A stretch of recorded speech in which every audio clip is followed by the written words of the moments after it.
ಎಲ್ರಿಗೂ ನಮಸ್ಕಾರ. Welcome back to Aradhya YouTube channel. Please ಎಲ್ಲರೂ ಸಬ್ಸ್ಕ್ರೈಬ್ ಮಾಡಿ. ಇವತ್ತು ನಾನು ಟೊಮೆಟೊ ಬಾತ್ ಮಾಡೋಣ ಅಂತ ಎಲ್ಲ ರೆಡಿ ಮಾಡ್ಕೊತಾ ಇದ್ದೀನಿ. ಇದಕ್ಕೆ ನಾನು ಒಂದು 3 ಈರುಳ್ಳಿ ಹೆಚ್ಕೊತಾ ಇದ್ದೀನಿ. ಮತ್ತು ಒಂದು 3 ಅಥವಾ 4 ಟೊಮೊಟೊ ತೊಗೊಳ್ಳಿ. ಟೊಮೊಟೊ ಜಾಸ್ತಿ ಹಾಕಿದ್ರೆ ತುಂಬ ಟೇಸ್ಟಿಯಾಗಿರುತ್ತೆ. ಮತ್ತು ಇದಕ್ಕೆ ಬೇಕಾಗಿರೋ ಐಟಮ್ಗಳೇನೆಂದರೆ, ನಾನು ಇದರಲ್ಲಿ 4 ಟೊಮೊಟೊ ಹೆಚ್ಚಿಟ್ಕೊಂಡಿದ್ದೀನಿ, ಒಂದು 3 ಈರುಳ್ಳಿ ಹೆಚ್ಚಿಟ್ಕೊಂಡಿದ್ದೀನಿ, ಒಂದು 3 ಸಾಕು. ಮತ್ತು ಒಂದು ಹಸಿ ಬಟಾಣಿ ತೊಗೊಳ್ಳಿ, ಒಂದು ಬಟ್ಲಷ್ಟು. ಬಟಾಣಿ ಜಾಸ್ತಿ ಹಾಕಿದ್ರೆ ತುಂಬಾ ಟೇಸ್ಟಿಯಾಗಿರುತ್ತೆ. ಮತ್ತು ಒಂದು ಅರ್ಧ ಇಂಚಷ್ಟು ಶುಂಠಿ, ಒಂದೆರಡು ಕೈ ಹಿಡಿಯಷ್ಟು ಬೆಳ್ಳುಳ್ಳಿ, ಕೊತ್ತಂಬರಿ ಸೊಪ್ಪು ಮತ್ತು ಪುದೀನ ಸೊಪ್ಪು, ಹಸಿಮೆಣ್ಸಿಕಾಯಿ ಇದೆಲ್ಲ ಆ್ಯಡ್ ಮಾಡಿಲ್ಲ, ಹಸಿಮೆಣ್ಸಿಕಾಯಿ ಕೂಡ ಆ್ಯಡ್ ಮಾಡ್ಕೊಳ್ಳಿ. ಮತ್ತು ಫಸ್ಟಿಗೆ ನಾವು ಮಸಾಲೆ ರೆಡಿ ಮಾಡ್ಕೊಳ್ಳೋಣ. ಬಾಣಲಿಗೆ ಒಂದು ಸ್ವಲ್ಪ ಒಂದು 2-3 ಟೇಬಲ್ ಸ್ಪೂನಷ್ಟು ಎಣ್ಣೆ ಹಾಕಿ, ಈರುಳ್ಳಿ, ಬೆಳ್ಳುಳ್ಳಿ, ಶುಂಠಿ, ಹಸಿಮೆಣ್ಸಿಕಾಯಿ ಚೆನ್ನಾಗಿ ಹಸಿ ಸ್ಮೆಲ್ ಹೋಗೋವರೆಗೂ ಫ್ರೈ ಮಾಡ್ಕೊಳ್ಳಿ.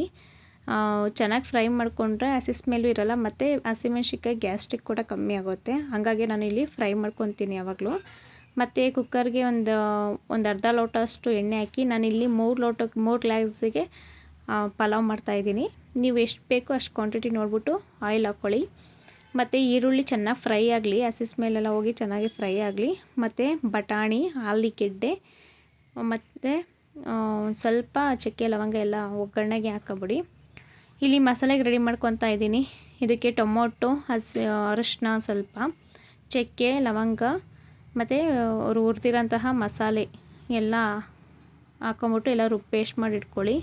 ನೋಡಿ, ಈ ಗ್ಲಾಸಲ್ಲಿ ನಾನು 3 ಗ್ಲಾಸ್ ಅಕ್ಕಿ ಹಾಕ್ಕೊಂಡಿದ್ದೀನಿ. ಮತ್ತು ನೋಡಿ ಎಲ್ಲ ಚೆನ್ನಾಗಿ ಎಣ್ಣೆ ಬಿಟ್ಟಿದೆ. ಈಗ ರುಬ್ಬಿರೋಂಥ ಮಸಾಲೆ ಎಲ್ಲ ಪೇಸ್ಟ್ ಹಾಕ್ಕೊಳ್ಳೋಣ. ನೋಡಿ, ಈ ಥರ ಎಣ್ಣೆ ತೇಲ್ತಾ ಇರಬೇಕು, ಆವಾಗ ಆಗಿದೆ ಅಂತ. ಮಸಾಲೆ ಎಲ್ಲ ಹಾಕ್ಬಿಟ್ಟು ಚೆನ್ನಾಗಿ ಫ್ರೈ ಮಾಡ್ತೀನಿ. ಫ್ರೈ ಆಗಿದೆ ಆಲ್ರೆಡಿ. ಅಕ್ಕಿ ಸುರ್ಕೊಳ್ಳೋಣ.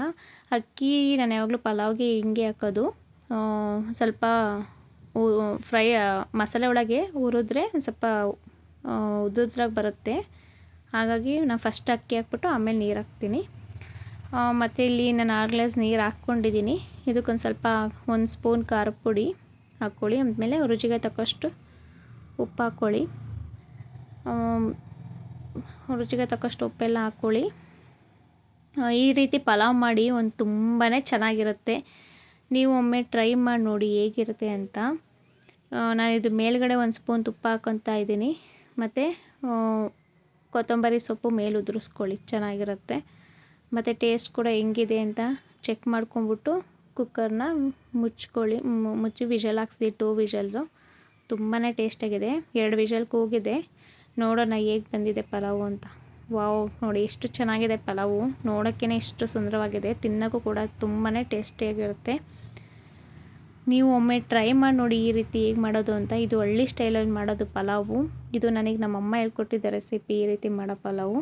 ನನಗಂತೂ ತುಂಬಾ ಇಷ್ಟ ಆಯಿತು. ಇವತ್ತಿನ ವಿಡಿಯೋ ನಿಮಗೇನೋ ಇಷ್ಟ ಆಗಿದ್ರೆ ಲೈಕ್ ಮಾಡಿ, ಕಮೆಂಟ್ ಮಾಡಿ, ಶೇರ್ ಮಾಡಿ, ಪ್ಲೀಸ್ ಸಬ್ಸ್ಕ್ರೈಬ್ ಮಾಡಿ.